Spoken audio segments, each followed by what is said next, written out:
Hey, so tonight we're going to talk about something pretty wild. Imagine waking up tomorrow in medieval London, like not as a tourist, not with your phone and credit cards, but actually trying to make a living there. Could you hack it? Would you thrive or just barely survive?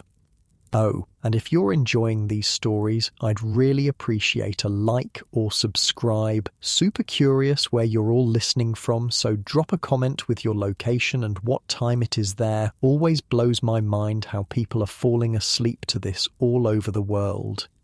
All right, find that cozy spot, take a nice slow breath and just let your body sink into whatever you're lying on. We're heading back to London in the 14th century, and trust me, you're going to be real grateful for that mattress by the time we're done. So, congratulations. You just woke up in medieval London. The year is 1348, and you're lying on a straw-filled mattress. Not the plush memory foam you're used to, but a lumpy sack stuffed with straw that pokes you in weird places. There's a scratchy wool blanket over you, and the whole room smells, well, let's just say interesting. Smoke from last night's hearth fire still hangs in the air. There's the unmistakable scent of the River Thames wafting through the cracks in your wooden shutters. And trust me, that's not a good thing. The Thames in medieval London was basically an open sewer. And then there's the earthy smell of the straw beneath you, which gets changed maybe once a season if you're lucky. Your ears pick up the sounds of a city already awake, a rooster somewhere nearby, the clop of horse hooves on dirt streets, and voices, so many voices, merchants already calling out their wares, the bells of St. Paul's Cathedral ringing prime, the first prayer service of the day. It's around 6 a.m. and London is already buzzing. You sit up, your back complaining about that lumpy mattress, and look around this tiny room. If you're lucky, you've woken up in a craftsman's house, a narrow, timber-framed building that rises 2 or 3 stories high. The ground floor might be a workshop where you'd practice whatever trade you've magically acquired in this time travel adventure. The upper floors would be for sleeping and living. So, that's the good news. You have a roof over your head and possibly a trade. The bad news? Well, you've arrived in London in 1348, which happens to be the year the Black Death first hit England. About half the population is going to die in the next few years. But hey, if you survive, wages are going to go way up due to the labour shortage. So there's that. You swing your legs off the bed and your bare feet touch the packed earth floor. No hardwood, no tile, just dirt, maybe with some rushes scattered on top if you're doing all right for yourself. It's cold, it's damp, and you're hungry. Let's talk about what your breakfast options might be in medieval London. Forget coffee, forget your avocado toast. The average Londoner in the 14th century started their day with a chunk of bread and maybe some ale. Yes, ale for breakfast. Water wasn't trusted, for good reason given how polluted it often was. Weak ale was the everyday drink consumed by everyone, including children. The bread would be coarse and heavy, made from maslin, a mix of wheat and rye. If you're poor, your bread might be even rougher, made from barley or oats, and it would be dark. The white bread we take for granted was a luxury only the wealthy could afford. If you're doing well, you might have a bit of cheese with that bread. If you're doing very well, maybe an egg or some salted fish. But for most Londoners, it was bread and ale, day in and day out.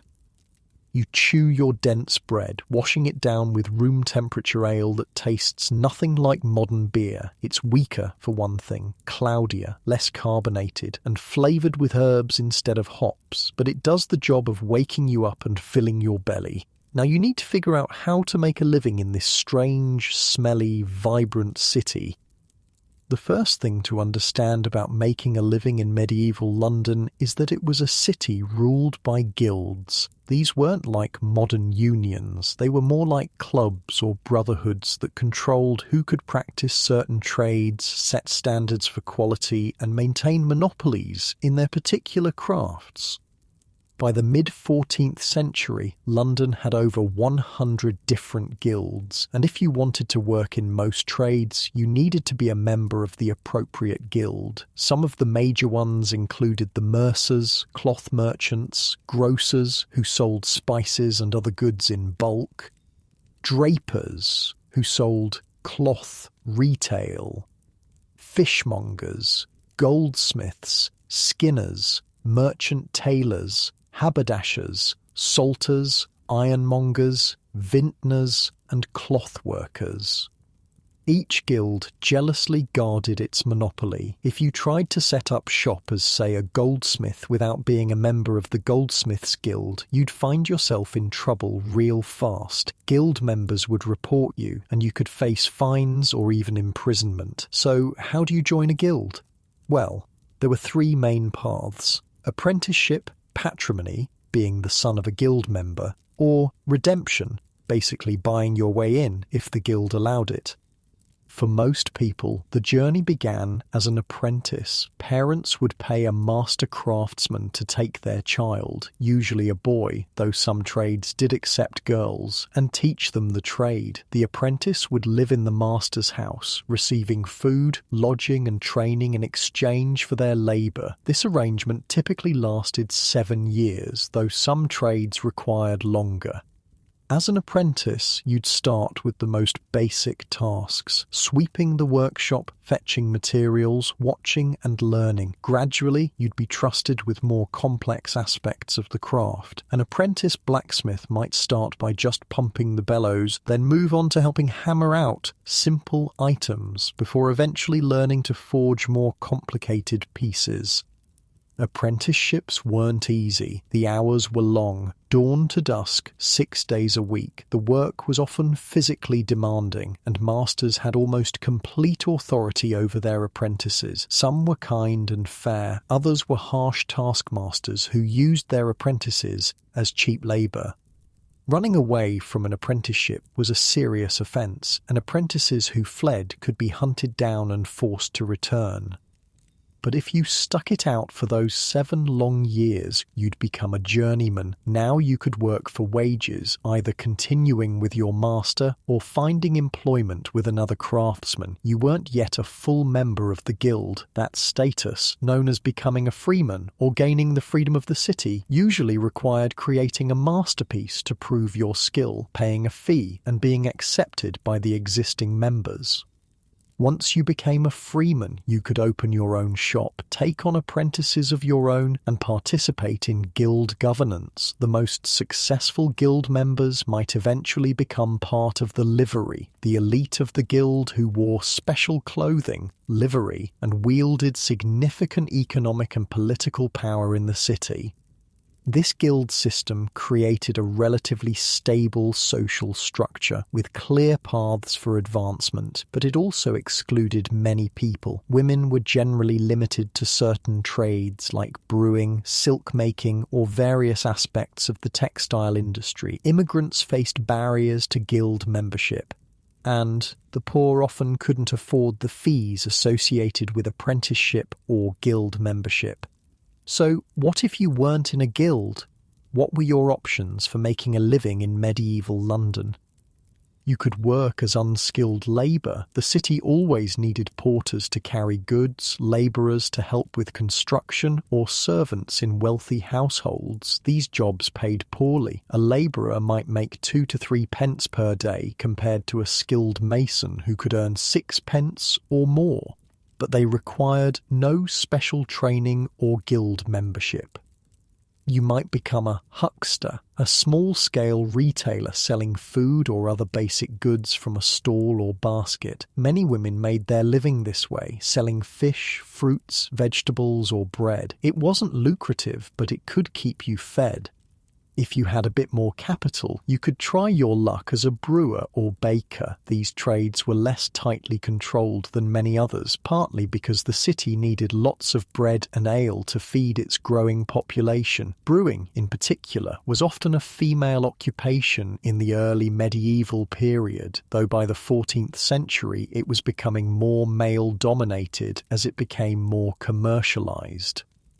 For those with education, there were opportunities as clerks, scribes, or teachers. The church also offered career paths from parish priests to monks and nuns, and the growing royal bureaucracy needed literate administrators, or you could turn to less reputable professions. Medieval London had its share of beggars, thieves, prostitutes, and con artists. The city's criminal underworld offered quick money for those willing to risk harsh punishments if caught. As you ponder these options, standing in your small timber-framed house, your stomach growls again. That bread and ale breakfast only goes so far. You need to get out into the city and figure out how you're going to earn your daily bread, quite literally. You pull on the clothes you find in a wooden chest. No closets in medieval London, just chests or pegs on the wall for your limited wardrobe. For a working person, that wardrobe would be simple. A linen shirt or shift as your undergarment, wool hose or stockings for your legs, a wool tunic or gown as your main garment, and maybe a hood or hat. Leather shoes, if you can afford them, or perhaps wooden clogs. Nothing has zippers, elastic, or synthetic fabrics, of course. Everything is secured with laces, buttons, or pins. Dressed in your itchy wool clothing, you step outside into the narrow, winding streets of London, and immediately you step in something unpleasant. There are no sewers in medieval London, no regular trash collection. People simply throw their waste into the streets, where it mixes with animal droppings from the horses, pigs, and dogs that roam freely. The stench is overwhelming at first, though you'll eventually get used to it. Everyone does. The streets themselves are narrow, sometimes just a few feet wide, and twist unpredictably. There's no grid system here. The city grew organically over centuries, buildings packed tightly together, often overhanging the streets as each story juts out beyond the one below. This creates a dark, almost tunnel-like feel to many streets, with just slivers of sky visible overhead. But despite the dirt and darkness, the streets are alive with activity. Merchants call out their wares, apprentices dash on errands, craftsmen work in open-fronted shops, giving you glimpses of bakers sliding loaves into ovens, blacksmiths hammering at glowing metal, or tailors stitching fine garments. You make your way toward the heart of the city, where you're most likely to find work opportunities. London in 1348 is still largely contained within its Roman walls, though suburbs are growing beyond them, especially to the west toward Westminster, which is technically a separate city where the royal government is based. Within the walls, the city is divided into wards and parishes, each with its own character. Cheapside is the main market street, lined with shops selling luxury goods. Around the massive Gothic bulk of St. Paul's Cathedral, you'll find booksellers and scribes. Near the river are the wharves, where ships unload goods from across England and beyond. Wool, wine, timber, furs, spices, and countless other commodities. The Thames itself is the city's main highway, crowded with boats of all sizes, from tiny rowboats to larger vessels that ply the river carrying goods and passengers. London Bridge, the only bridge across the Thames in the city, is a marvel, lined with shops and houses that make it feel more like a street than a bridge. As you wander these bustling streets, you notice that many areas are dedicated to specific trades. Street names reflect this specialisation: Bread Street, Milk Street, Fish Street, Ironmonger Lane, Threadneedle Street. This clustering of similar businesses wasn't just tradition. It was enforced by guild and city regulations which required certain trades to operate in designated areas. You pass through the shambles where butchers slaughter animals and sell meat. The street runs with blood and offal, and the smell is intense. Nearby you see tanners working with hides, another smelly profession that uses urine and dog feces in the tanning process. These noisome trades were often pushed to the city's edges to minimise their impact on other residents. In contrast, you also pass goldsmith shops displaying dazzling jewellery and fine plate, or drapers selling colourful imported silks alongside local woolens. The wealth on display in these establishments is staggering, a reminder of the vast inequality in medieval society. Speaking of inequality, as you walk, you notice the stark differences in how people are dressed. The wealthy merchant in his fur-trimmed gown and fashionable pointed shoes, the respectable craftsman in a good quality but plain wool tunic, the labourer in patched, faded clothing, and the truly poor in ragged garments that might once have been owned by someone far wealthier. In medieval London, you could tell someone's social status at a glance just by what they wore. You also notice something else. Everyone seems to be working, children as young as 7 serving as apprentices, old men and women still plying their trades as long as their hands remained steady enough. Medieval London had no retirement plans, no social security. You worked until you couldn't, and then you relied on family or charity. The bells of the city's many churches mark the hours, dividing the day into segments for prayer, but also serving as timekeepers for labour. Work begins at prime, around 6 a.m, and continues until vespers, around 6 p.m, with breaks for meals. It's a long workday by modern standards, though the pace might be less frantic than what you're used to. There's no assembly line speed here, no productivity algorithms tracking your output. But there's also no paid vacation, no weekends off, just Sundays and the numerous saints' days and festivals that punctuate the medieval calendar.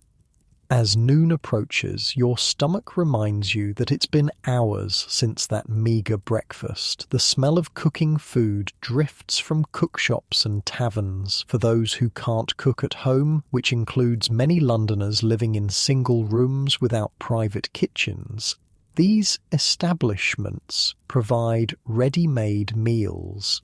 Your mouth waters at the aroma of meat pies, stews, and roasting meats. But can you afford them? That depends on what kind of work you found in this medieval city. If you're a common labourer carrying goods at the wharves or helping on a construction site, you might earn 2 to 3 pence per day. A loaf of bread costs about half a penny. A gallon of ale, which isn't as much as it sounds, since everyone drinks ale instead of water, costs 1 to 2 pence, depending on quality. A decent meal at a cookshop might cost you a penny, so you could survive on your wages, but you'd have little left over after covering basic food, rent, and clothing. As a skilled craftsman, a mason, carpenter, or metalworker, you could earn 5 to 6 pence per day or more. This would allow for a more comfortable existence with better food, clothing, and housing. You might rent a whole house rather than just a room, eat meat regularly rather than just on special occasions, and even save a little if you're careful.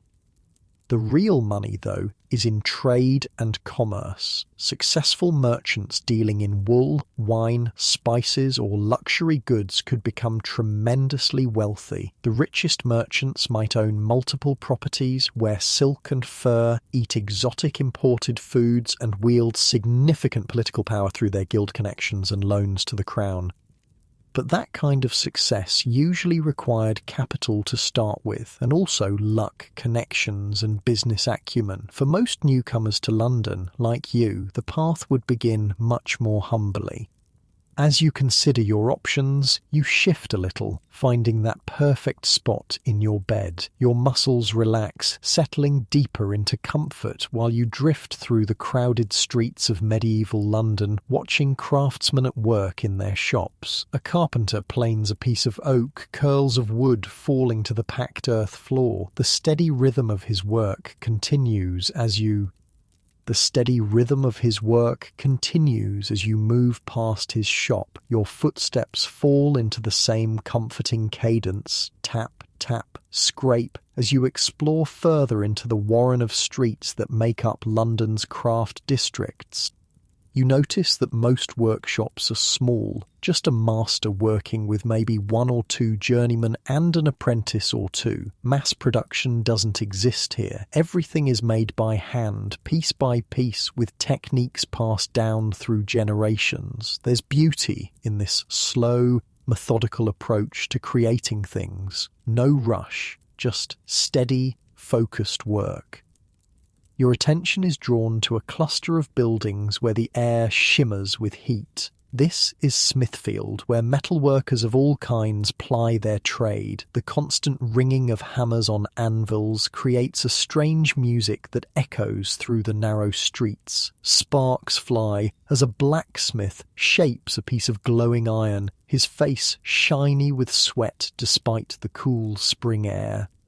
"Need work, do you?" the blacksmith calls out, noticing your interest. He's a barrel-chested man with arms like tree trunks and a beard singed in several places. "My apprentice ran off last week, couldn't handle the heat." He laughs at his own joke, a booming sound that matches the rhythm of his hammer. And just like that, you're faced with your first potential job opportunity in medieval London. But before you can answer, let's consider what working as a blacksmith's apprentice would actually mean. Blacksmiths were essential craftsmen in medieval society. They made everything from nails and hinges to tools, weapons, and armour. The trade was respected and relatively well paid. A master blacksmith could earn 4 and 5 per day. Not wealthy, but comfortable by medieval standards. But the work was brutally hard. The heat of the forge was intense, especially in summer. Burns and injuries were common. The physical demands, swinging heavy hammers, moving metal and coal, meant blacksmiths needed tremendous strength and stamina. And while the apprenticeship offered food, lodging, and valuable training, it meant 7 years of serving essentially as the blacksmith's property, with little freedom and no wages.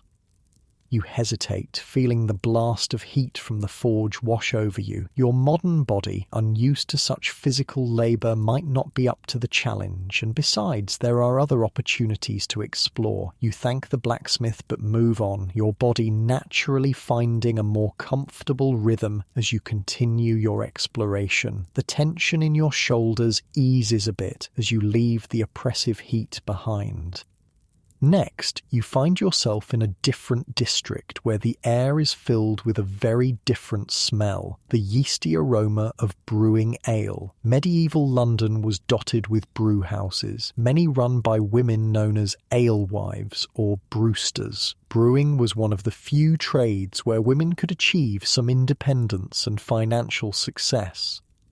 You pause outside a modest building where a woman is supervising the transfer of a golden liquid from a large copper vat into wooden barrels. Steam rises in the cool air, carrying that distinctive malty scent.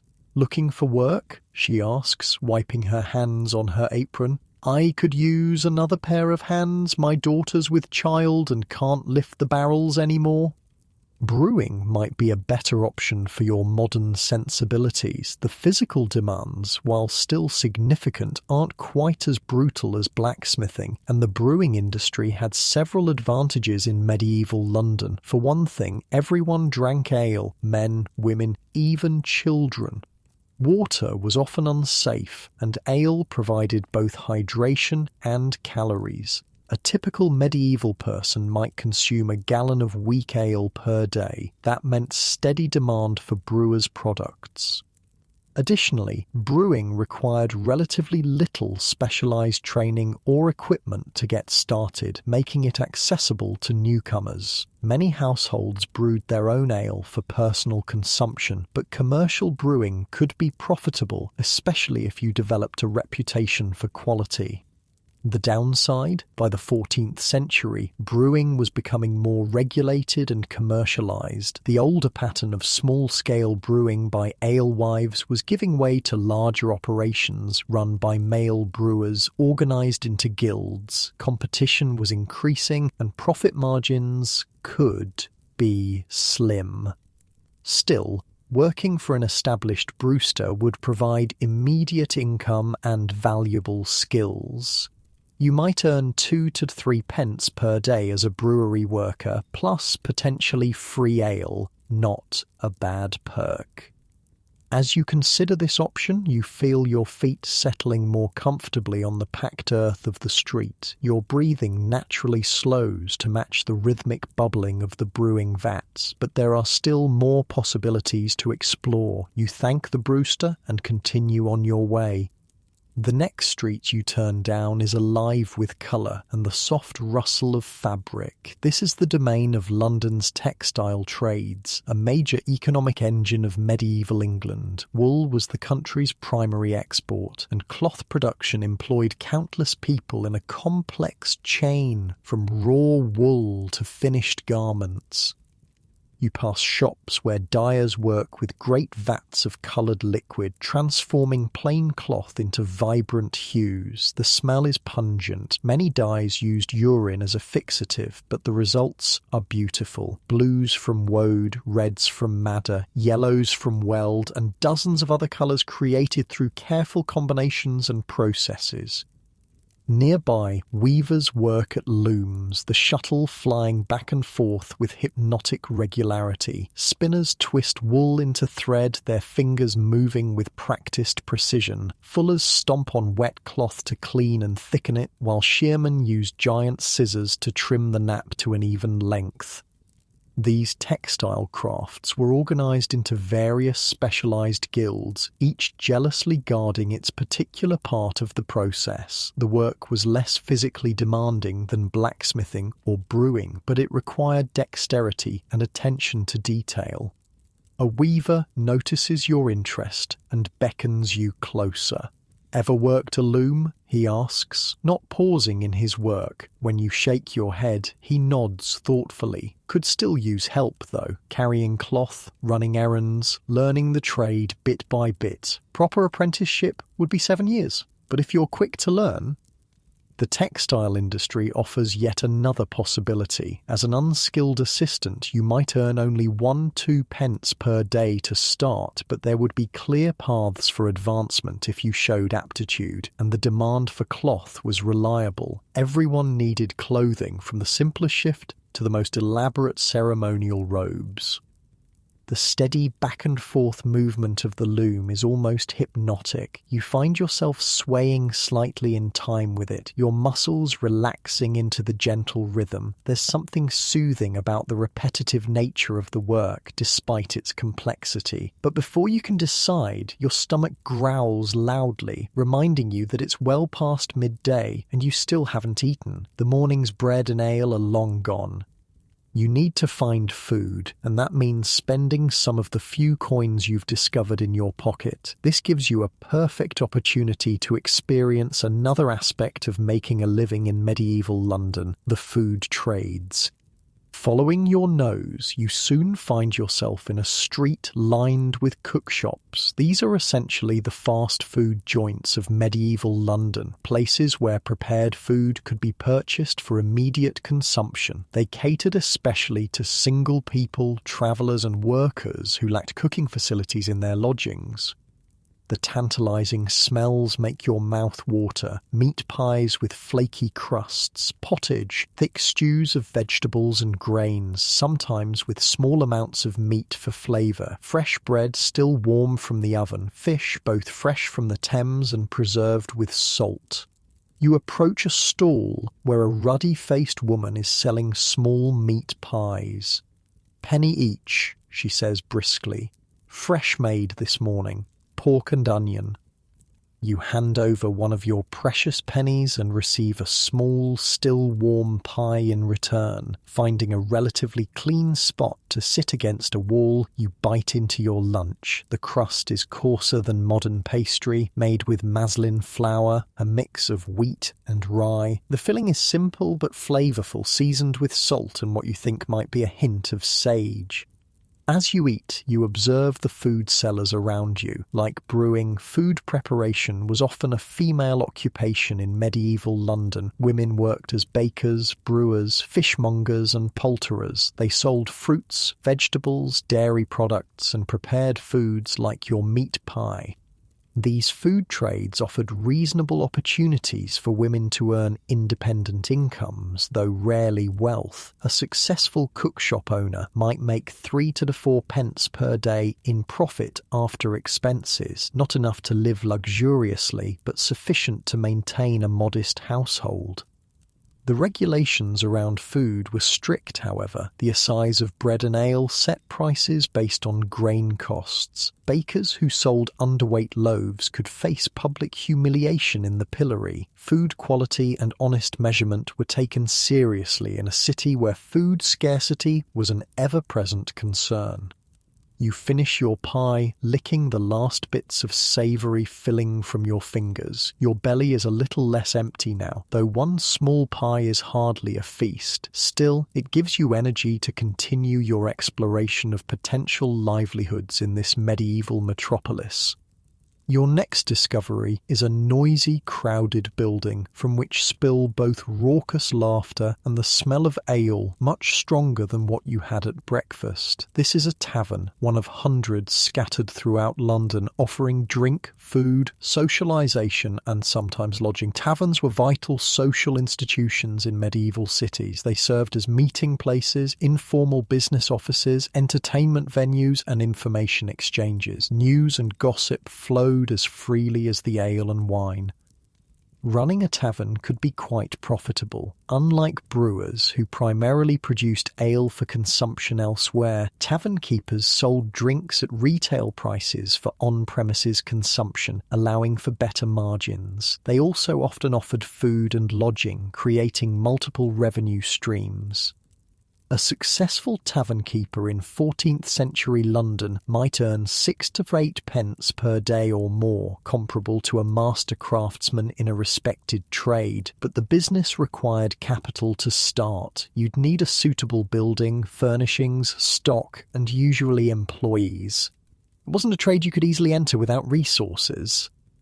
Working in a tavern was another matter. Servers, cooks and other tavern employees could earn 2 to 3 pence per day, plus meals and sometimes tips from satisfied customers. It wasn't prestigious work, but it provided immediate income without requiring special skills or guild membership. As you contemplate this possibility, you notice how the benches inside the tavern look increasingly inviting. Your legs are growing tired from walking these unfamiliar streets. You find yourself naturally shifting your weight from foot to foot, seeking comfort, much like you're doing now, settling deeper into your bed, finding that perfect position as the story continues. Just as you're considering whether to enter the tavern, either as a customer or a job seeker, a commotion down the street catches your attention. A procession is making its way through the narrow lane, led by men in colourful livery, the distinctive clothing that identified members of London's powerful guilds. This is your chance to observe one of the city's major guilds in action. You follow along as the procession winds through the streets toward a large, impressive building, a guild hall where guild members gather for business and social functions. The guilds were far more than simple trade associations. They were fraternities, social clubs, political entities, and even religious organizations. Guild members attended church together, provided welfare for members who fell on hard times, hosted feasts and celebrations, and wielded significant influence in city governance. By the 14th century, the most powerful London guilds had been organised into the Great 12, the 12 most prestigious guilds that dominated the city's economic and political life. These included the mercers, grocers, drapers, fishmongers, goldsmiths, skinners, merchant tailors, haberdashers, salters, ironmongers, vintners and clothworkers. From these guild members came London's mayor and aldermen. They controlled trade, regulated quality standards, set prices, and essentially ran the city. Joining one of these elite guilds meant access not just to economic opportunity, but to political power and social advancement.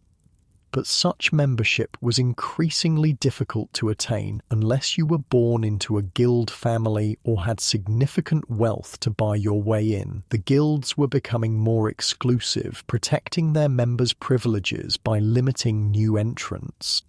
As you watch the guild members file into their hall dressed in their fine livery, you realize that this level of success would be difficult for a newcomer like yourself to achieve. At least initially, you'd need to start much more humbly and work your way up over many years. The procession disappears into the guild hall, leaving you once again contemplating your immediate prospects. The afternoon is wearing on, and you still haven't secured employment or lodging for the night. You decide to head toward the river, where the commercial heart of London beats strongest. The Thames was London's main highway, connecting the city to the sea and the wider world. Ships from across England and beyond unloaded their cargoes at the wharves that lined the riverbank. As you approach the river, the streets become even more crowded and chaotic. Porters stagger under heavy loads. Carts struggle through the narrow lanes. Merchants haggle over prices in a dozen different languages. The smell of the Thames hits you, a pungent mixture of rotting vegetation, human waste, and the brackish scent of tidal water. It's not pleasant, but it's the smell of commerce, of connection to the wider world. At the wharves themselves, ships are being loaded and unloaded. Crane-like structures help move heavier goods. Teams of porters form human chains to pass smaller items hand to hand. Clerks make notes on parchment, keeping track of everything coming in and going out. This is where you might find the most readily available work in medieval London, as a porter or dock worker. No guild membership required, no special skills needed beyond a strong back, just the willingness to perform hard physical labour in all weather conditions.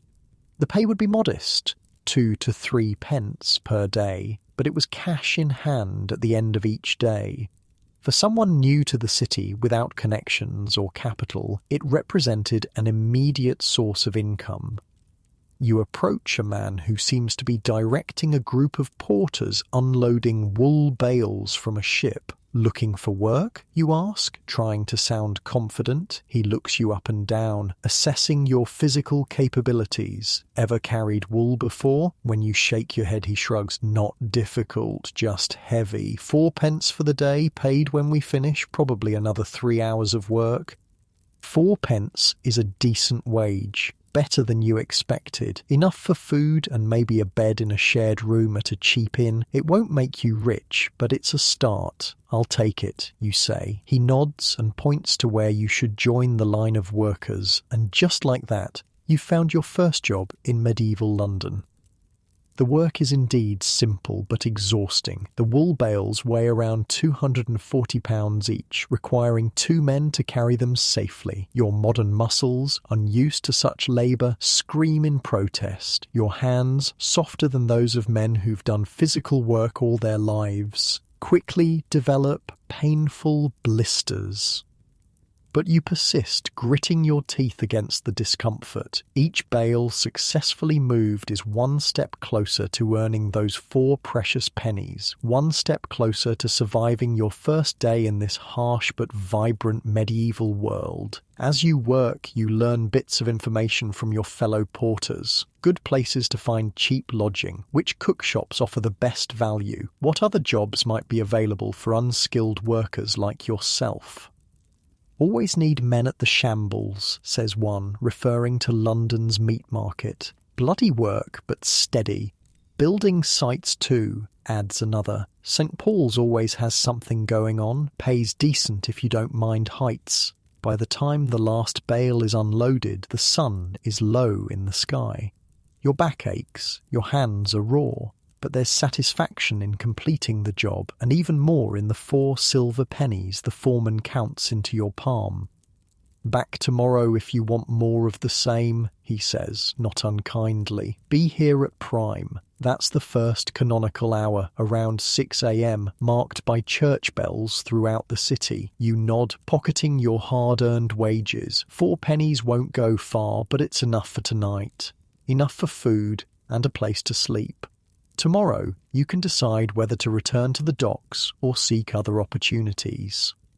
As evening approaches, the character of the city changes. Workers head home or to taverns. Shops begin to close. The bells of Compline, the final church service of the day, ring out across the city. Medieval London had no street lighting. As darkness falls, the city becomes a different place, dangerous for the unwary. Most respectable people are indoors by nightfall, leaving the streets to those with less savoury intentions. You need to find lodging before full dark. With your precious pennies, you have options. Limited ones, but options nonetheless. The cheapest would be a common dormitory in a poor area where you might pay a halfpenny to sleep on the floor among strangers. A step up would be a shared bed in a slightly better establishment for a penny. For 2 pennies, you might get a small private room, though it would be bare and likely infested with vermin. Given your sore muscles and the need for rest if you're to work again tomorrow, you decide to spend a little more for a bit of comfort. You find a modest inn near the river where a penny gets you a place in a shared bed, a common arrangement in medieval times when privacy was a luxury few could afford. The inn is basic, but clean by medieval standards. The main room serves as both tavern and dining area, with sleeping chambers above. For an additional penny, you get a bowl of pottage, a thick stew of vegetables and barley with small bits of salt pork for flavour, and another mug of ale. The food is simple but filling, and after your day of physical labour, it tastes wonderful. You eat slowly, savouring each spoonful, feeling the warmth spread through your tired body. Around you, your fellow lodgers talk and laugh. Labourers like yourself, travellers passing through, a few locals who lack homes of their own. The conversation flows freely, touching on city gossip, complaints about work and wages, and tales that grow taller with each round of ale. You listen, absorbing information that might help you navigate this new world. Which areas of the city to avoid after dark? Which employers treat their workers fairly? What opportunities might be available for someone looking to improve their situation? After your meal, weary to your bones, you climb the narrow stairs to the sleeping chamber. The room holds 3 large beds, each meant to sleep 3 or 4 people. There's no privacy, no sheets as you'd recognize them, just straw mattresses covered with rough wool blankets. You claim your space on one of the beds, alongside 2 others who appear to be labourers like yourself. You remove your shoes, but otherwise remain dressed, both for warmth and to protect your few possessions. As you settle onto the lumpy mattress, so different from your comfortable modern bed, you find yourself surprisingly ready for sleep despite the strange surroundings. Your body aches from unaccustomed labour, your mind swirls with all you've seen and learned about making a living in this medieval city. You've survived your first day in 14th century London, found work, earned enough for food and shelter. It's a humble beginning, but a beginning nonetheless. As you drift towards sleep in that crowded medieval inn, you feel your actual body settling deeper into your comfortable modern bed. Your muscles relax, releasing the tensions of the day, just as your medieval counterpart's tired body seeks rest after a day of hard labour. Your breathing naturally slows, deepening with each exhale as you continue to follow this journey through London's past, where tomorrow will bring new challenges and opportunities in the bustling streets where your breathing naturally slows, deepening with each exhale as you continue to follow this journey through London's past, where tomorrow will bring new challenges and opportunities in the bustling streets where life unfolds in ways both strange and familiar. Morning comes too soon, announced by the bells of prime ringing across the city. Your body aches in places you didn't know could ache. The straw mattress, so different from your modern bed, has left impressions on your skin, and your muscles protest as you sit up in the dim light of dawn. Around you, your fellow lodgers are also stirring. There's no lying in bed here. The medieval workday starts with the sun. You rub the sleep from your eyes and contemplate your options. You could return to the docks for another day of hauling wool bales. The work is guaranteed and 4p is a decent wage for unskilled labour, but your hands are blistered, your back sore, and you wonder if there might be other opportunities that would better suit your modern physique and knowledge. Before you can decide, your stomach growls, reminding you of more immediate concerns. You still have 2p left from yesterday's wages, enough for breakfast and to keep a penny in reserve. Medieval folk knew the importance of having something set aside for emergencies, even if it was just a single coin. You make your way downstairs to the inn's common room, where a simple breakfast is available for a halfpenny, another hunk of bread and mug of ale, the standard morning meal for working Londoners. You hand over your coin and receive your food, finding a spot on a bench to eat. The bread is even coarser than yesterday's, dark and dense, with a slightly sour taste. It's filling, though, and provides the energy you'll need for another day of physical labour. The ale is thin and barely fermented, more like a weak beer than anything you'd recognise as ale in the modern world. But it's safer than water and helps wash down the dry bread. As you eat, you consider your next move. The docks offer immediate work, but you're curious about other possibilities. What else could a newcomer to London do to make a living? You decide to explore a bit before committing to another day hauling wool. With your remaining penny secure in a small pouch tied to your belt, you step out into the morning streets of London.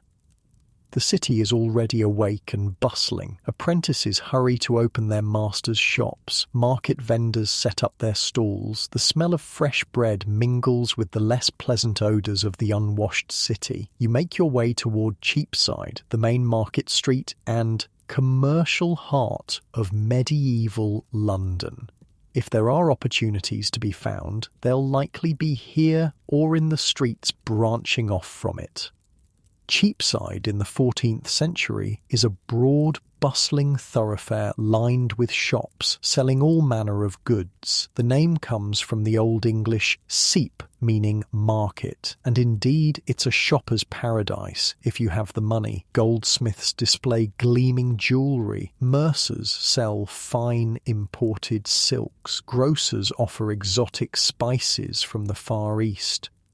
But you're not here to shop, you're here to find work, and your attention is drawn to the side streets where the real business of the city takes place. Each specialises in particular trades, their names reflecting their focus. Bread Street, Milk Street, Wood Street, Ironmonger Lane.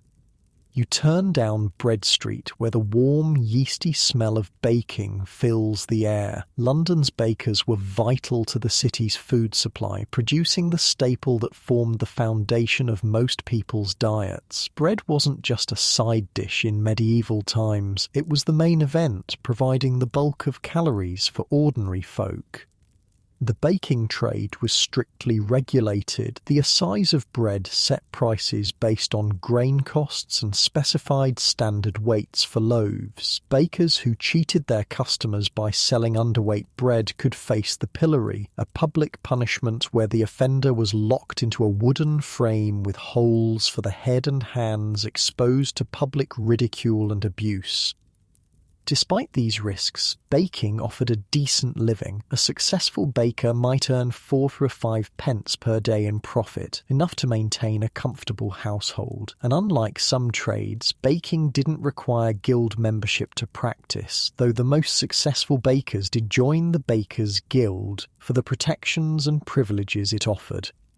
As you walk down the street, you notice a commotion outside one of the larger bakeries. A harried-looking man is arguing with a younger assistant while a line of impatient customers grows. "What do you mean he's not coming back?" the baker demands. "I've got 3 ovens to tend and deliveries to make." "Got a better offer from a baker in Westminster, didn't he?" the assistant replies with a shrug. "Said he was tired of your shouting." The baker notices you watching and eyes you speculatively. "You looking for work?" he calls out. "Know anything about baking?" And here's another opportunity. The baker clearly needs help, and while you may not know medieval baking techniques, you might know more than the average 14th century Londoner simply from watching modern cooking shows or reading about food history. "I'm a quick learner," you reply cautiously. The baker grunts. 3p a day to start. If you're any good, might go up to 4 after a week. Need someone to make deliveries and help with the ovens. Not afraid of heat, are you? 3p is less than you made at the docks, but the work would be more regular and less punishing on your body. Plus it might include meals, a significant benefit when so much of a worker's wages went to food. "I'll take it," you say, seizing the opportunity.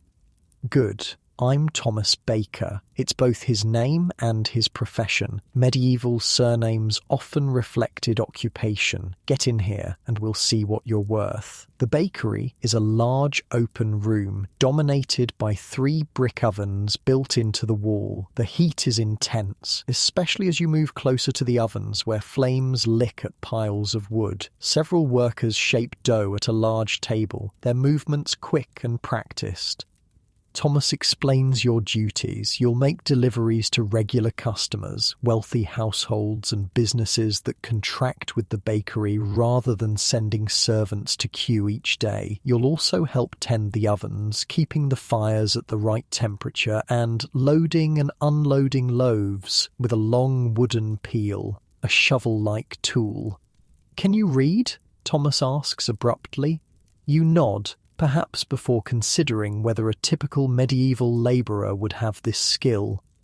Thomas raises an eyebrow but seems pleased. "Good. You can check the delivery list then. Some of my boys just memorise it, but they mix up orders sometimes." Literacy was far from universal in 14th century London. While many merchants and craftsmen could read at least a little, labourers and servants were typically illiterate. Having this skill immediately sets you apart and might open additional opportunities. Your first task is to make deliveries. Thomas hands you a cloth sack filled with still warm loaves and a scrap of parchment with delivery addresses. The writing is in a cramped medieval hand that takes some effort to decipher, but you manage. "Don't dawdle," Thomas warns. "Bread's best warm and the customers know it. And watch for thieves. A sack of fresh bread is worth stealing in some parts of town." With the sack over your shoulder, you head out into the streets of London. The addresses are mainly in the wealthier parts of the city, the homes of merchants and minor nobility who can afford to have fresh bread delivered daily. As you make your deliveries, you get glimpses into these prosperous households. Some have you come to the kitchen door, where you're met by busy servants. Others have you enter through the main door into halls decorated with tapestries and furnished with carved wooden pieces that would be antique treasures in your time.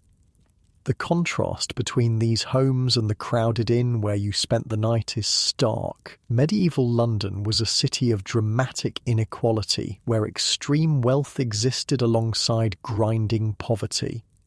Your deliveries complete, you return to the bakery, where Thomas immediately puts you to work at the ovens. The heat is oppressive, making the docks seem pleasant by comparison. Sweat pours down your face as you learn to judge the temperature by the colour of the flames and the feel of the heat on your face.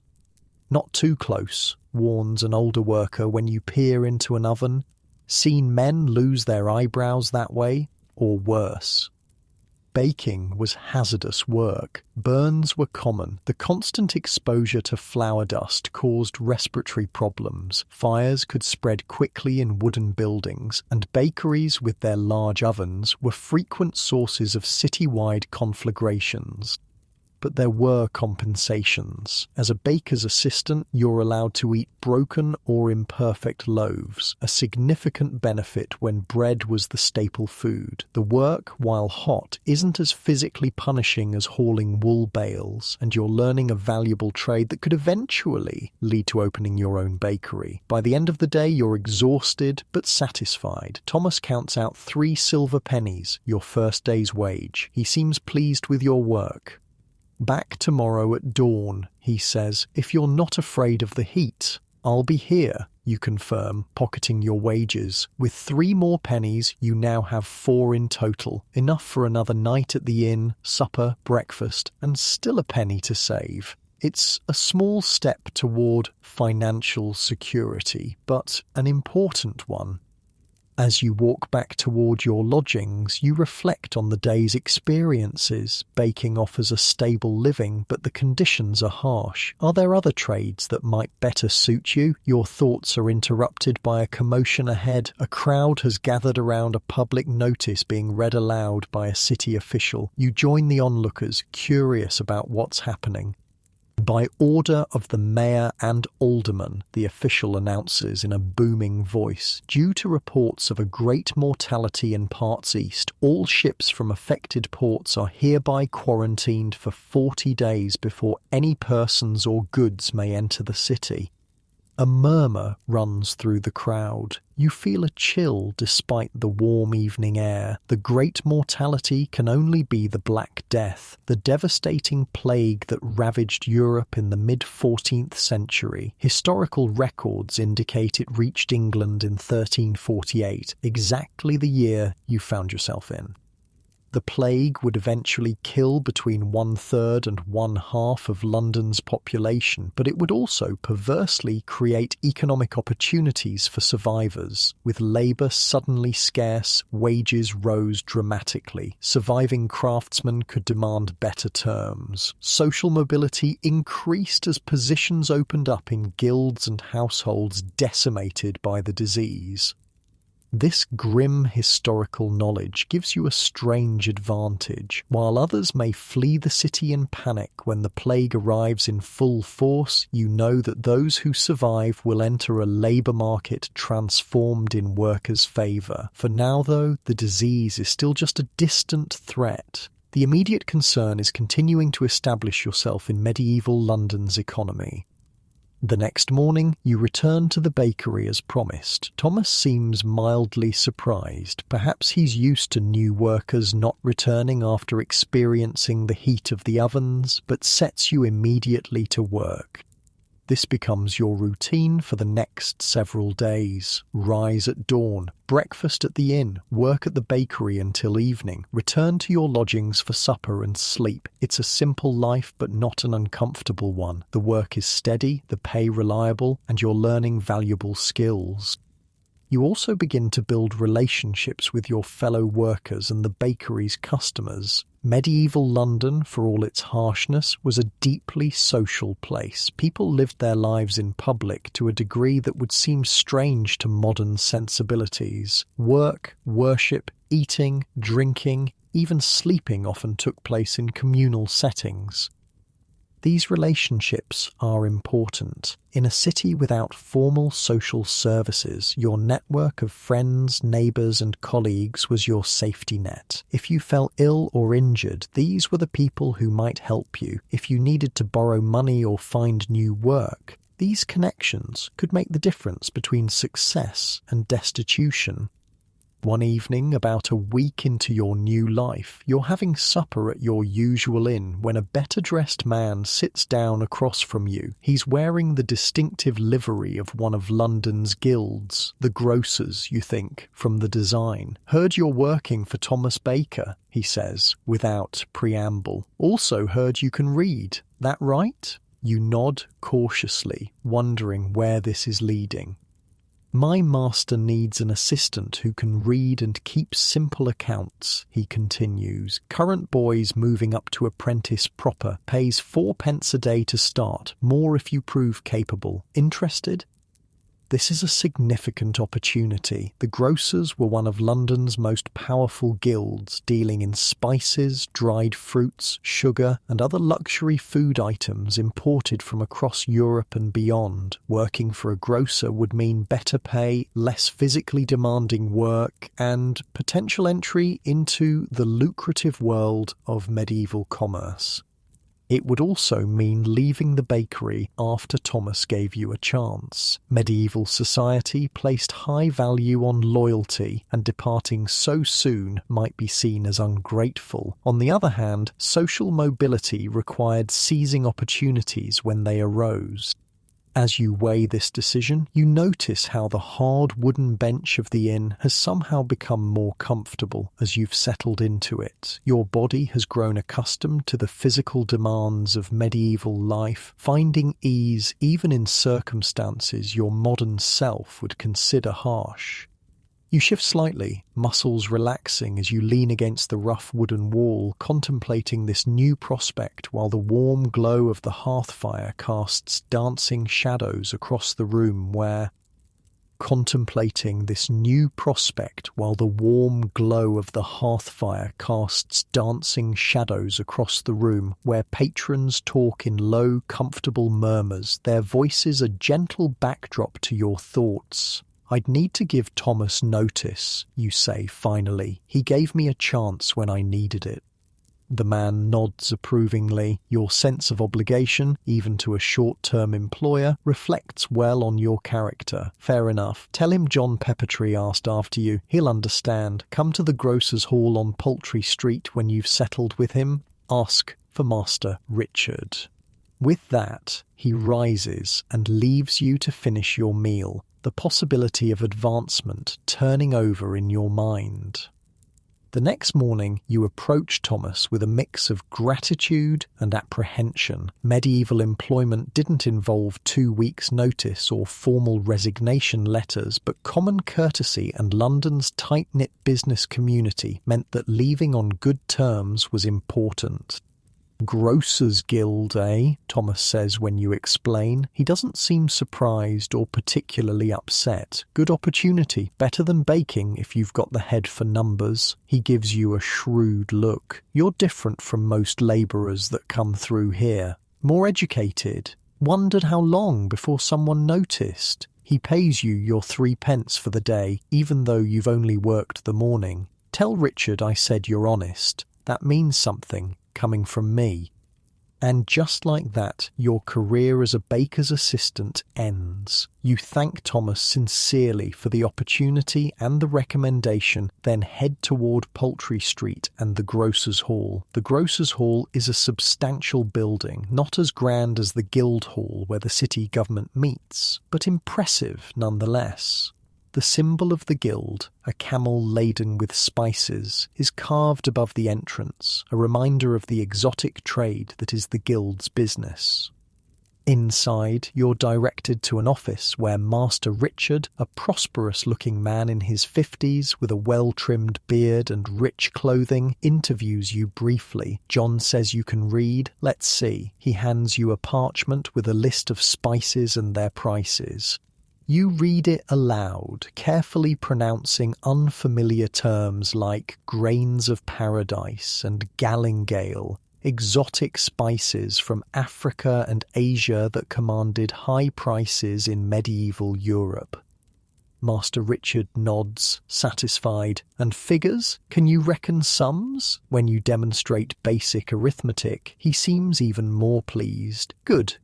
Not many can do both letters and numbers. 4 pence a day to start, as John told you. Be here at prime tomorrow. You'll work under Simon, my chief clerk. He'll show you what's needed.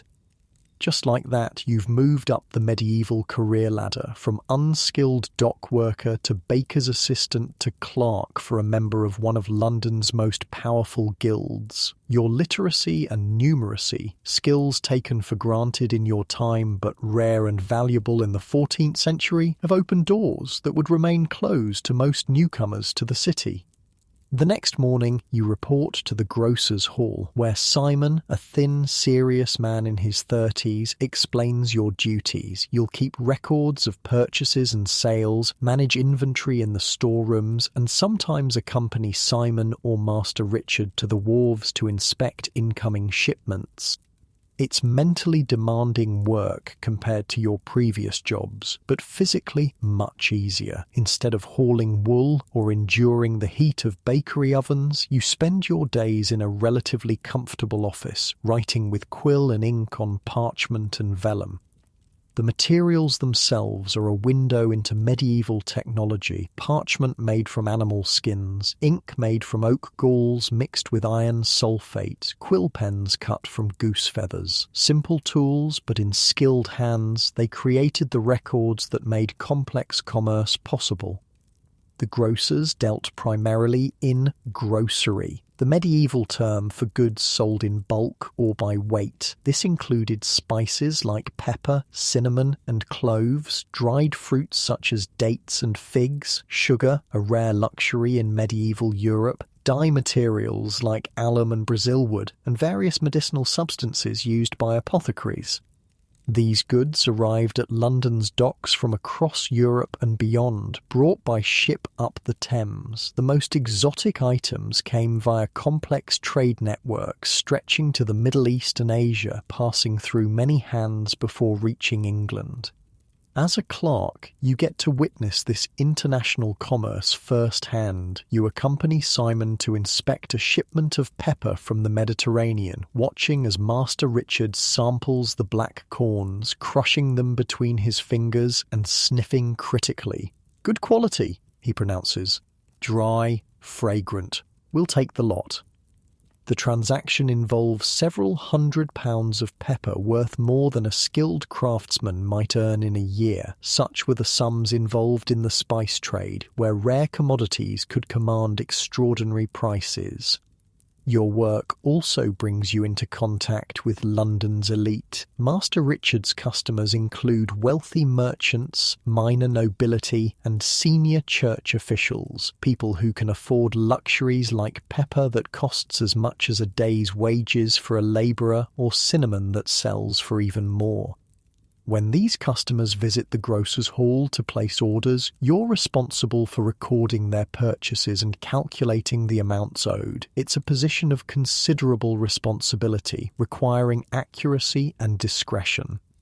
The role also provides insights into the economic structures of medieval London. You learn about the complex regulations governing trade, the tolls, taxes, and restrictions that shaped commerce. You discover the importance of credit in a society where large quantities of coin were difficult to transport and secure. And you observe the intertwining of business and politics as guild members use their economic power to influence city governance.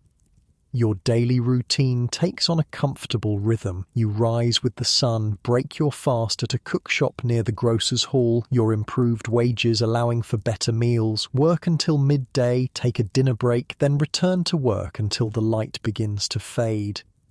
Medieval offices had no artificial lighting beyond candles, so most business concluded at dusk.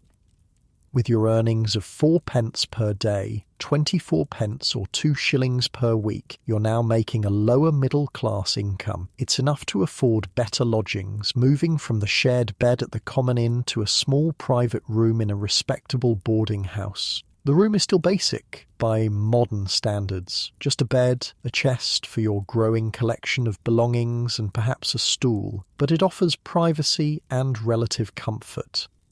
Your diet improves too. Instead of just bread and ale, you can now afford meat several times a week, fresh vegetables in season, and occasionally small luxuries like cheese or fruit. You're still far from wealthy, but you're no longer living on the edge of subsistence, as so many Londoners did.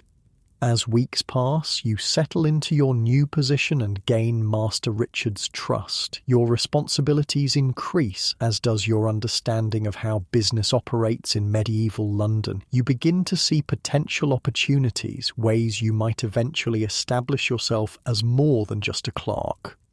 One such opportunity presents itself about 2 months into your employment. Master Richard is discussing a problem with Simon. One of their regular suppliers of dried fruits from Bordeaux has failed to deliver as promised, leaving them unable to fulfill orders to several important customers. "We could try John Weston," Simon suggests. "He sometimes has stock."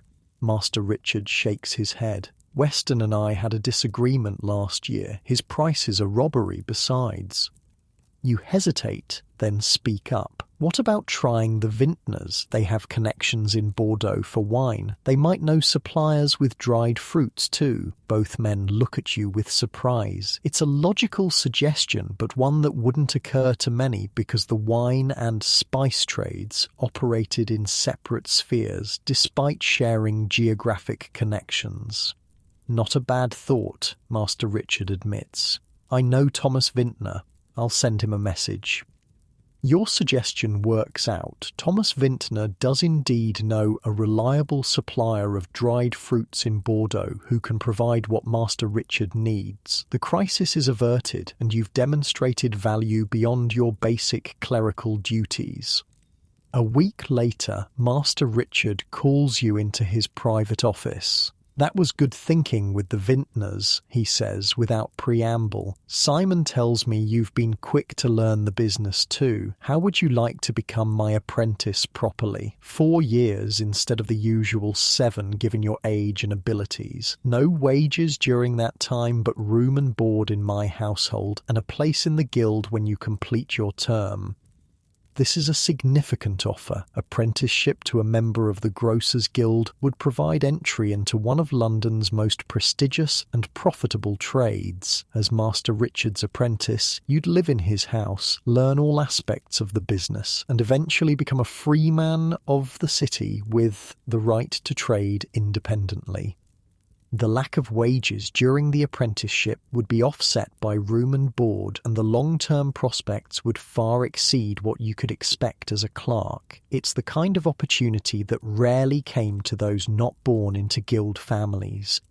But it's also a major commitment, 4 years bound by contract to Master Richard, with strict limitations on your personal freedom. Medieval apprentices were essentially part of their master's household, subject to their discipline and rules. You couldn't marry, couldn't go out without permission, and would have limited time to yourself.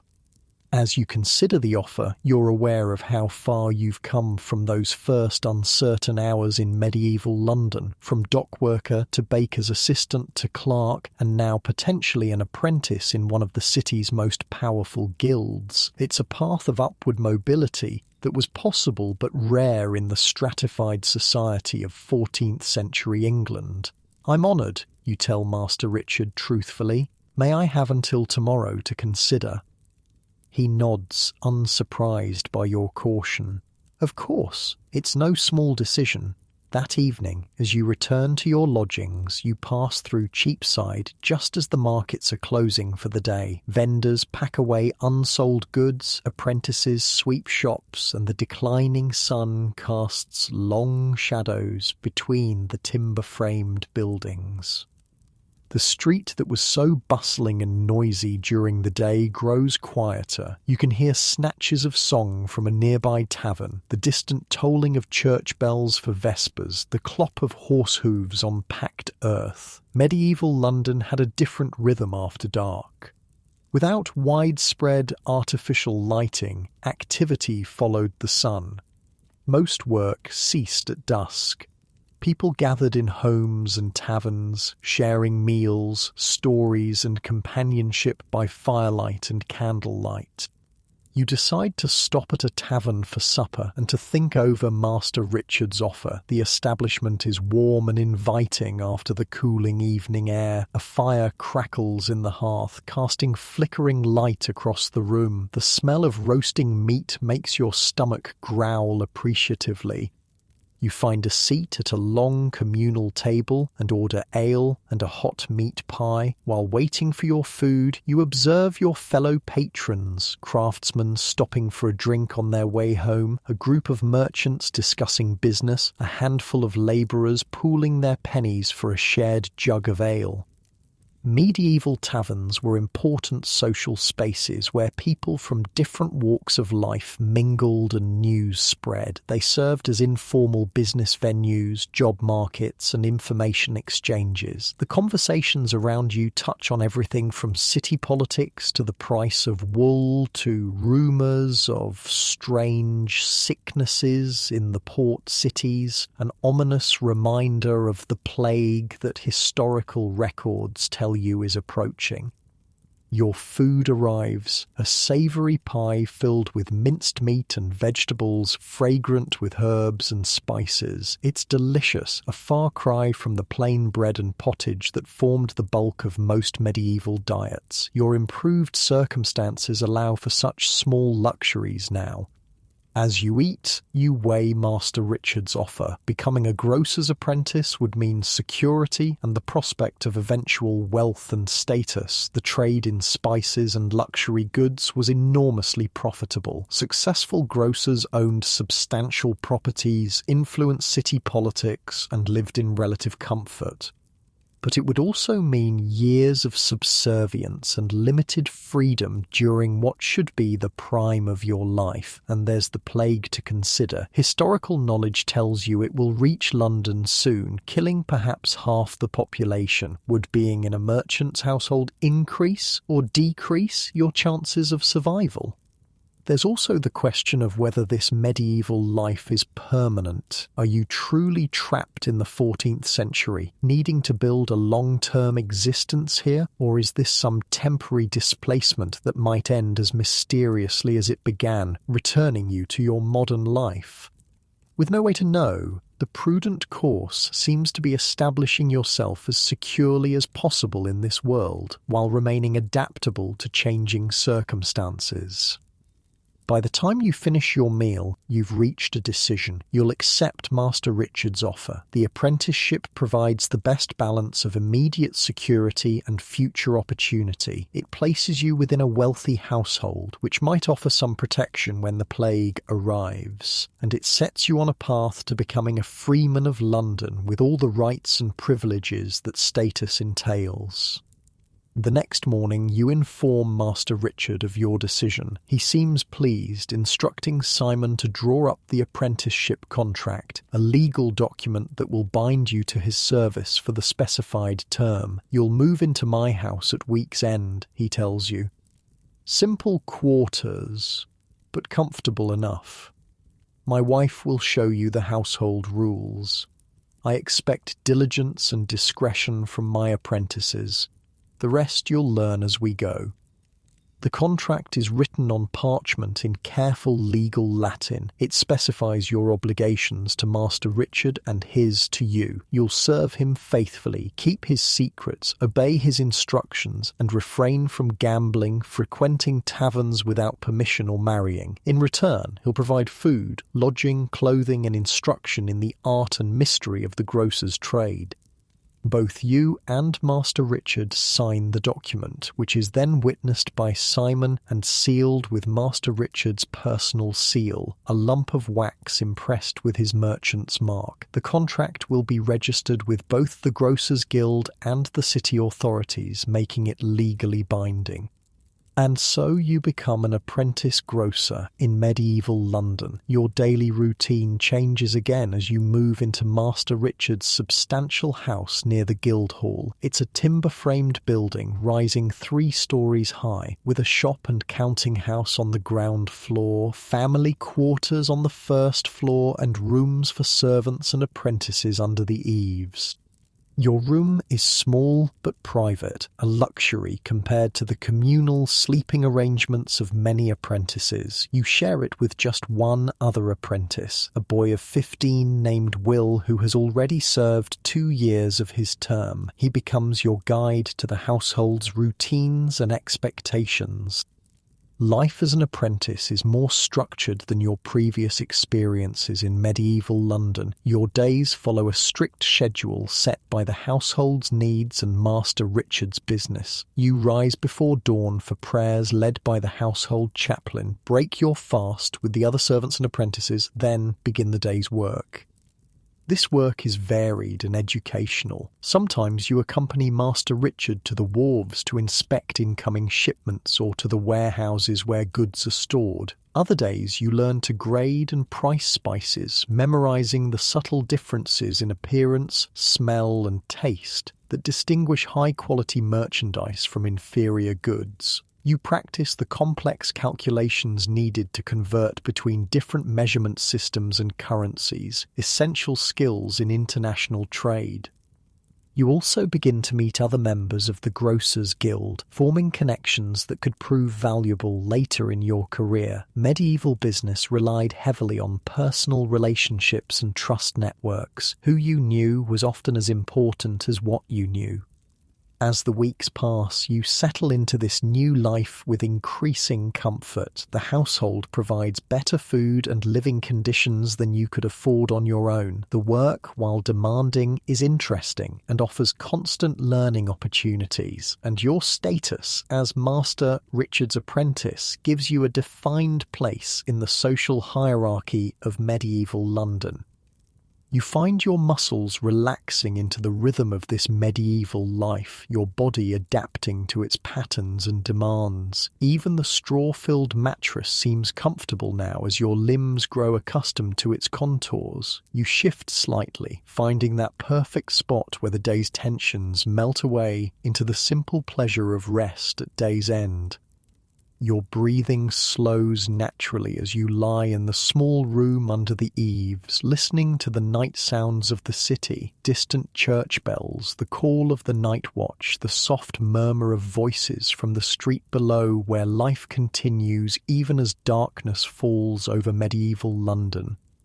The next few months establish a comfortable routine in Master Richard's household. You rise with the household at dawn, attend to business during the day, and retire shortly after sunset, as was common in an age before abundant artificial light. The work is engaging, the food plentiful, and your position secure, a remarkable transformation from your uncertain beginnings in this medieval world.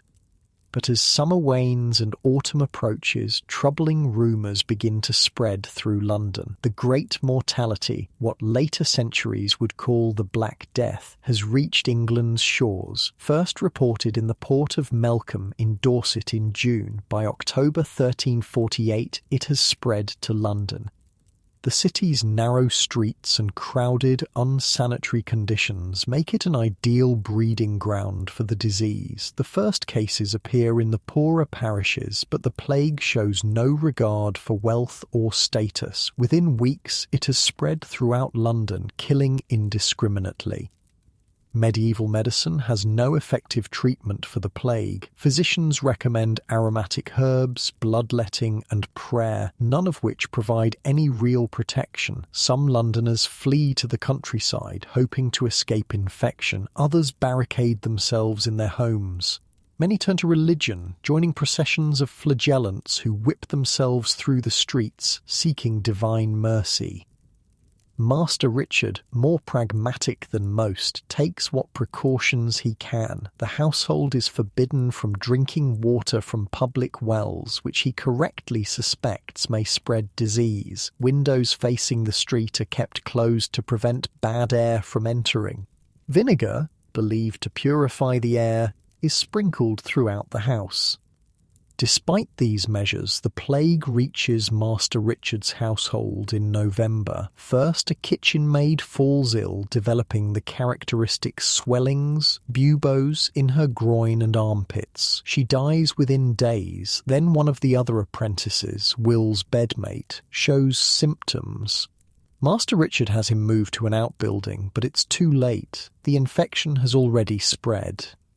Over the next 2 weeks, the household is decimated. Will succumbs, then Simon, then Master Richard's youngest son. Each death increases the terror of those remaining, watching for the first signs of infection in themselves and others. Strangely, you remain healthy. Perhaps it's luck. Perhaps it's some immunity inherited from your modern ancestors who survived the medieval plagues. Whatever the reason, while others sicken around you, you show no symptoms. Master Richard himself falls ill in early December. You tend to him as best you can, bringing broth and clean linens, but there's little to be done. The plague, once contracted, is nearly always fatal. On his deathbed, Master Richard calls you close. "You've shown loyalty." He wheezes, his breathing laboured. "The guild, tell them I said you should have your freedom. You've earned it." He dies the following morning. His wife, remarkably, has also survived the infection. In her grief, she remembers her husband's wish and ensures it's communicated to the Grocers' Guild. Medieval guilds were pragmatic as well as traditional. With so many members dead or fled, they needed capable replacements to maintain their business and influence. Your literacy, numeracy, and the months of training under Master Richard make you a valuable candidate despite your incomplete apprenticeship. And so, in the spring of 1349, as the first wave of plague begins to abate, you find yourself granted the freedom of the city and membership in the Grocers' Guild. What would normally have required years of apprenticeship and substantial fees has been accomplished in less than a year, accelerated by the catastrophic mortality that has created unexpected opportunities amid the tragedy. London in the aftermath of the Black Death is a transformed city. Perhaps half the population has died. Entire households have been wiped out. Properties stand empty. Fields lie untended. Yet amid this devastation, economic changes are already becoming apparent. With labour suddenly scarce, wages rise dramatically. A carpenter who earned 3 pence per day before the plague might now command 5 or 6. Labourers who survived can negotiate better terms, refusing to work for pre-plague wages. The strict labour laws passed to try to control these increases, like the Statute of Labourers in 1351, proved difficult to enforce in the face of economic reality. For those with capital and connections, like newly minted guild members, the plague's aftermath offers unprecedented opportunities. Properties can be acquired cheaply from the heirs of victims desperate for cash. Businesses with deceased owners need new management. Trade, temporarily disrupted, resumes with fewer competitors for profitable routes and contracts. You find yourself in this advantageous position, though the path has been paved with others suffering. With your freedom of the city and guild membership, you're now entitled to trade independently. Master Richard's widow, recognizing your loyalty during the family's ordeal, helps you establish connections with his former business partners. One of them, needing a reliable agent after losing several employees to the plague, offers you a partnership. By 1350, you've established yourself as a modestly successful merchant in the spice trade. You rent a small property that serves as both shop and living quarters. You employ 2 servants, survivors like yourself, grateful for steady work in the uncertain post-plague economy. You've even taken on an apprentice of your own, a bright boy orphaned by the plague. Your daily life now bears little resemblance to those first desperate days in medieval London. You sleep in a proper bed with linen sheets and wool blankets rather than a shared pallet of straw. You eat well, fresh bread, meat several times a week, vegetables, and even occasional luxuries like imported almonds or wine. Your clothing is of good quality wool and linen, not the coarse garments of a labourer. You've also accumulated possessions that would have been unthinkable before: a silver cup, a few books, rare and expensive items in the 14th century, good quality furniture. While far from wealthy by merchant standards, you enjoy a standard of living superior to that of most Londoners. Your business involves importing spices and luxury goods from the continent and selling them to wealthy households and institutions in London. Several times a year, you travel to the great fairs at places like Boston or Winchester, where merchants from across England and Europe gather to trade. These journeys offer glimpses of medieval England beyond London, the patchwork of fields and forests, the scattered villages, the small market towns, and the occasional splendid cathedral city. Travel in medieval England was slow and often uncomfortable. On horseback, you might cover 20-30 miles in a day on good roads in fair weather. Bad weather or poor roads could reduce this dramatically. Accommodations along the way varied from decent inns in larger towns to basic alehouses or monasteries that offered shelter to travellers. These journeys, despite their hardships, provide a welcome change from city life and opportunities to expand your business connections. They also reinforce how much London differs from the rest of the country: larger, more commercially sophisticated, more cosmopolitan in its mix of people and goods. By 1355, 7 years after your mysterious arrival in medieval London, you've become a successful and respected member of the merchant community. Your business has grown to include imports of wine and luxury textiles as well as spices. You've moved to a larger house in a fashionable parish and increased your household staff. You've also married the daughter of another merchant, creating useful family connections that strengthen your position in the trade networks.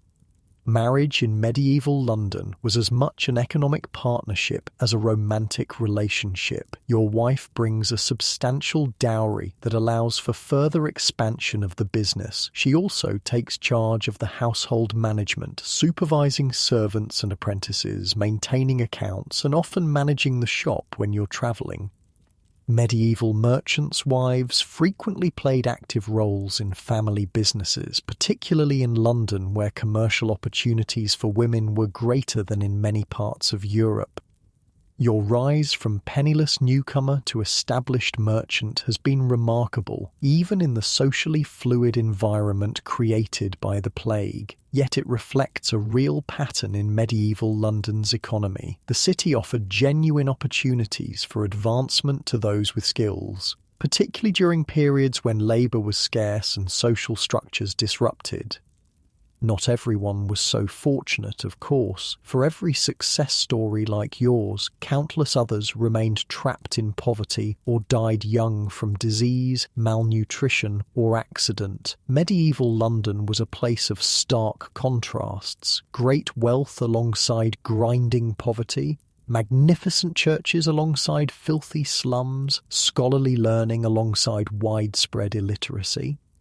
As the 1350s progress, London gradually recovers from the plague's devastation. New people move in from the countryside to replace the dead. Trade routes disrupted by the mortality re-establish themselves. The rhythms of urban life, the markets, the guild regulations, the religious observances, the seasonal celebrations resume their familiar patterns.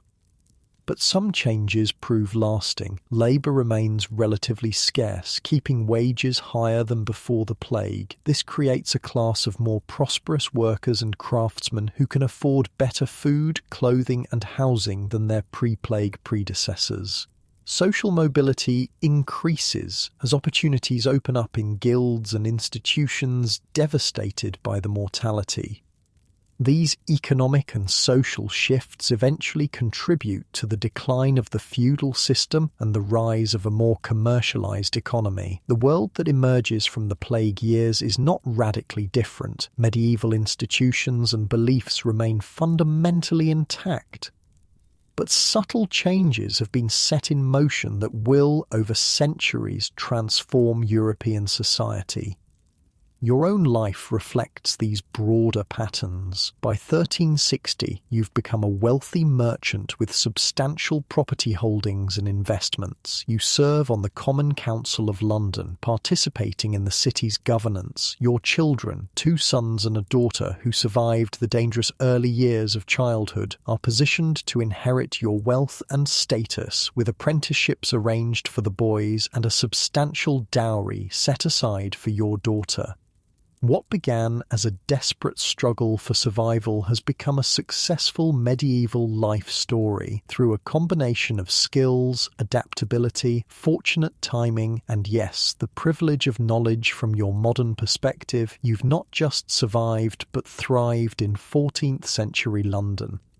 As night falls on your comfortable merchant's house, you settle into your featherbed, a luxury unimaginable during those first days in medieval London. The sounds of the city gradually quieten as curfew approaches. The watch calls the hours, their voices floating through the darkness.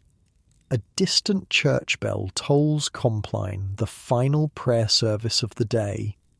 Your body relaxes deeply into the softness beneath you, so different from the lumpy straw pallet of your early days here. Your mind drifts over the journey you've taken through medieval London's economy, from dock worker to baker's assistant to merchant's clerk to apprentice to successful trader. Each step building on the last, each opportunity seized when it presented itself. Would such a journey have been possible in another time? Perhaps. London has always offered possibilities for reinvention, for building new lives. The medieval city, for all its harshness and hierarchies, contained genuine paths for advancement that weren't available in more rural, feudal settings. Your eyelids grow heavy as sleep approaches. The weight of the wool blankets and the warmth of the small charcoal brazier that takes the chill from the room create a cocoon of comfort around you. Your breathing slows, deepens, finds the natural rhythm of approaching sleep.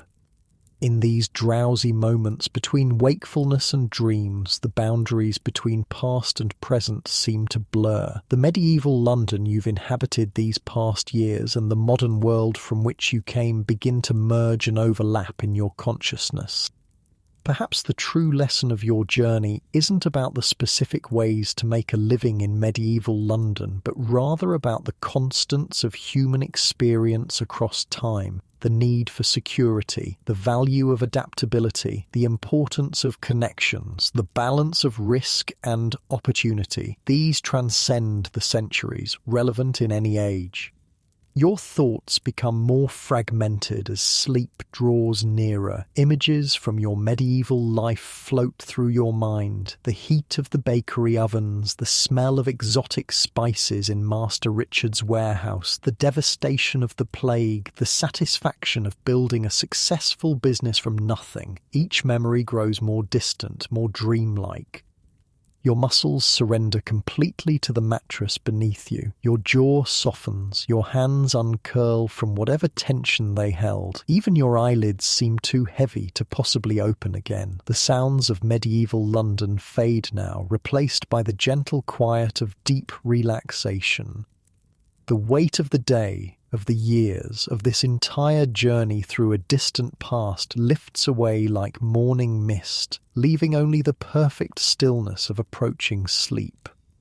And as you drift off into that velvety darkness, one final thought surfaces, whether in the 14th century or the 21st. The essence of making a living remains fundamentally the same, finding where your abilities meet the needs of your time and place, then building step by step from there.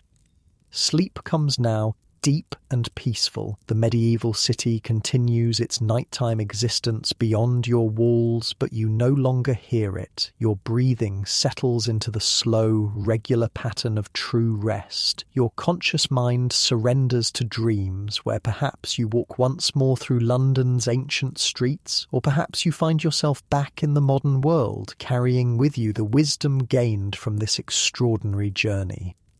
Either way, you sleep now, deeply, completely, the weight of your body melting into the bed, the tension in your muscles dissolving entirely, your thoughts slowing, then stopping altogether. Just breath, just stillness, just sleep, perfect, peaceful sleep.